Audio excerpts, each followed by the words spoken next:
राम जय जय राम। श्री राम जय जय राम। श्री राम जय जय राम। श्री राम जय। नमस्कार. आज दिनांक 11 मार्च.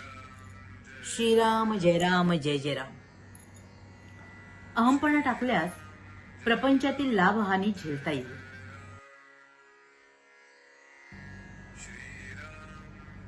नमस्कार.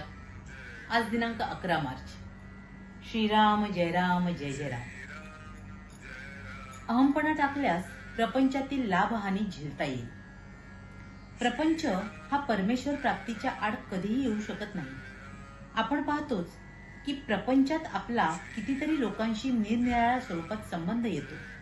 आई वडील, बायको मुले, बहीण भाऊ, इतर सगळे सोयरे, मित्र आणि इतर जन या सर्वांचा उत्तम उपयोग करायचा असेल तर या सर्वांशी व्यवहार करताना आपण आपली सर्व कर्मे एका हरिस्मरणाच्या धाग्यात जोडून करावीत.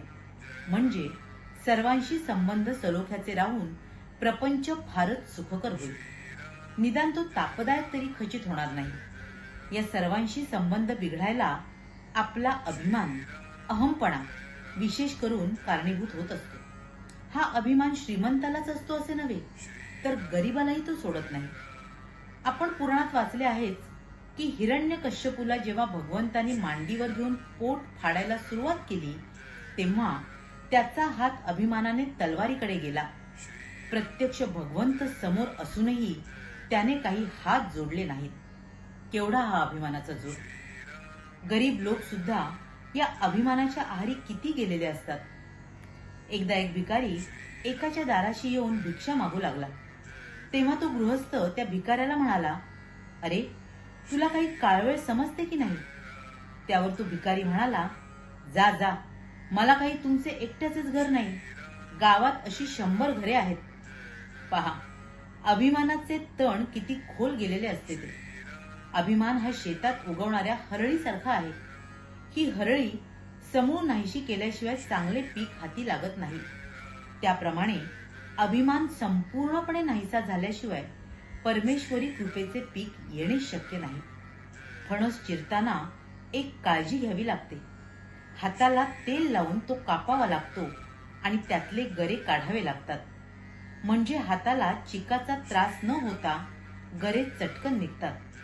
त्याचप्रमाणे नाम घेऊन प्रपंचात व्यवहार केला तर अभिमानाचा किंवा विषय वासनांचा चीक न लागता परमेश्वरी कृपेचे गरे हस्तगत करता येतात.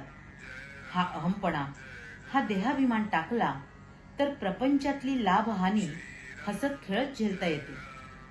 लहान मुले पावसाळ्यात कागदाच्या लहान लहान होड्या करून पाण्यात सोडतात. त्यातली होडी तरली तरी हसतात, बुडाली तरी हसतात. त्याचप्रमाणे प्रपंचातली सुखदुःखे हसत खेळत झेलावी आणि ते एका नामानेच साधते. नामस्मरण म्हणजे तू आहेस, मी नाही, ही स्थिती होय.